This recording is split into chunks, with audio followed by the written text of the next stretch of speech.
DC United? Was it just bad luck, bad execution? What do you think of this? I think, in my opinion, I'm still trying to come to terms with what actually happened. I guess to simplify it, if we scored those, including the two chances I had and the other chances that came up pretty early, we scored those chances, we won't be having this type of conversation now, So on the basis of things, we're just going to put it down to we didn't score chances and they got lucky. So after we're down and we're trying to chase the game to get back in it, things happen and that's just the way it goes in this game. How long do you let this kind of game sit with you? I mean, do you try to learn from it, or do you just kind of wipe it and move ahead because you got two tough games coming up? Well, whether you win or lose, you have lessons to learn, positive and negative. There are always things you think you can do better, and there's always stuff, you're going to try not to do. Again, as a team, it's the early part of the season. We don't want this to be, for us, it's not going to be a trend. We're not going to sit on this and keep remembering it all week. It's already gone. Obviously, we're back out a new week training, have a game on Saturday. So, we're going to try to tighten up and believe in what we're doing all the time. The key for us is just to stay focused on that and to keep working hard. And the positive is y'all are creating lots and lots of chances. Yeah, well, that's the case. You create so many chances and all you have to do is just put them away and deflate the other team. When you don't do that, you're susceptible to stuff happening, and that happens to us. But we're not going to sit here and mope around and think that, we're in a crisis. We're definitely not in a crisis. The only way it's going to be like that if we let these, if we don't stay focused and keep letting this happen time and time again, for it to become a habit. And we don't want to, create bad habits at this point. Thanks.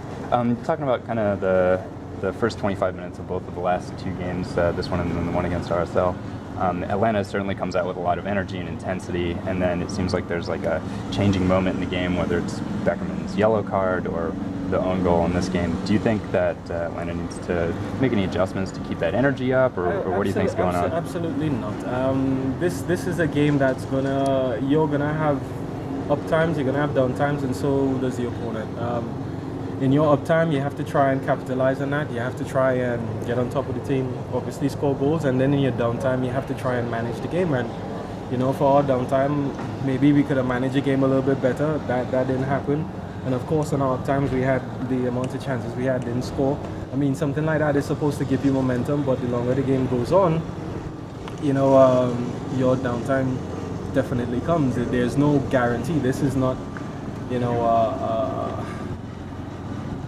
it's not a sport where you're going to be on top for 90 minutes. That's not going to happen. The opponent is going to have a period where, they have a good spell of possession. They're going to have chances on goal.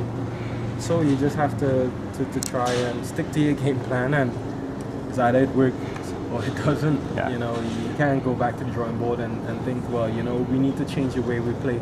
No, we set an identity as a club, and we're going to keep working on that till Thy Kingdom come. Yeah, absolutely. And kind of despite the goal and the good chances, Atlanta wasn't able to break DC down and get a second, and DC certainly started playing a much more physical game once they equalized, made it 1-1. Is it concerning to you at all that Atlanta couldn't get that second goal, or do you just think the ball wasn't going in the net? Well, then again, it's not concerning that we couldn't get the second goal. You can only think that if you're not creating the chances, and we had a flurry of chances.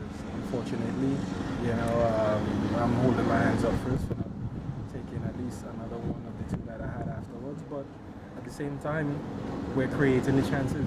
The time you have to worry is when you're not creating them chances and you can't break the team down. DC, I think, set up, they came to do what they did. They scored and then they start defending deep. Teams do like that. That's been happening, for time and time again in this game. So it's nothing for us to worry about. At the end of the day, we just have to focus on what we do all the time. When the game comes, when you get your chances, try and take them. When you have the opportunity to defend properly, you defend properly, and that's the story of the game, really. How's Brian Bushes looked so far since he's been with the Yeah, team? well, I think Brian, he's been doing well so far. He's been here for I think a month now. Right. catching up on his fitness because I believe he was injured where he was at. So he's working well. So, you know, I hope that he continues to work like that and be, you know, involved with us in the future. Kind of looking ahead to next week, New York City definitely plays much more of like a possession style game, wants to kind of have a little bit more of the ball, but Patrick Vieira certainly knows the value of physical play and defensive play. Are you expecting a more physical game this week, kind of after DC had their success this week, or what do you think is going to play out? This is, as you affectionately know, it's soccer, right? It's a battlefield. You have to expect that you're going to get tough opponents. You're going to have to expect that opponents will try to play a little bit strong against you. You have to expect all of these things. So whether or not New York is looking after that to see what game plan they can adopt, that's them and their camp, you know. But again, we come out here every day. We work on what we need to work on, and we try to build on our style of play and our identity as a club. So that for us is not going to change. We're just going to keep working. All right, we got 2 more questions here for you. Well, these are from the league. First one is, New York City like to play the ball out from the back. Is this a tactic you'll look to disrupt? I think any team, when you're going up against another one, you'll see what their trends are, what their bad habits are, and try to capitalize on that. I'm not going to tell you right now, today being Tuesday, that we have a master plan already. This is our first day of training back after the game on Sunday. So when I do get them plans, I will not be sure to let you know.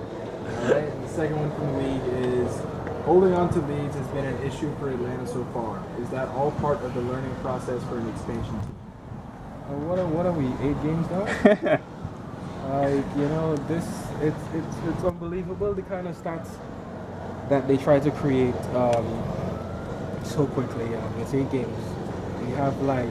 It is 4 leads. Y'all can win 8 games, 50%. Well, at the end of the day, this is an ebb and flow game. You know what I mean? You've seen it with even some of the most experienced teams in the league. Just on the weekend, you had a team leading training and gave up that. So I don't think we're special by any means necessary. Maybe it's a bit more focused on us, seeing that we're a new team in the league, but at the same time, I don't think we're doing anything any worse or any better than any team in this league. We see it every week. There's an upset, there's a team that's leading, looking sure to win, and there's a team that comes back, sometimes draw the game or even win the game. So, you know, it's not something that we worry about. You can't be worried about leads during the game. You have to worry about what the end result is going to be. Is it going to be a win, a loss, or a draw? That's all you can worry about.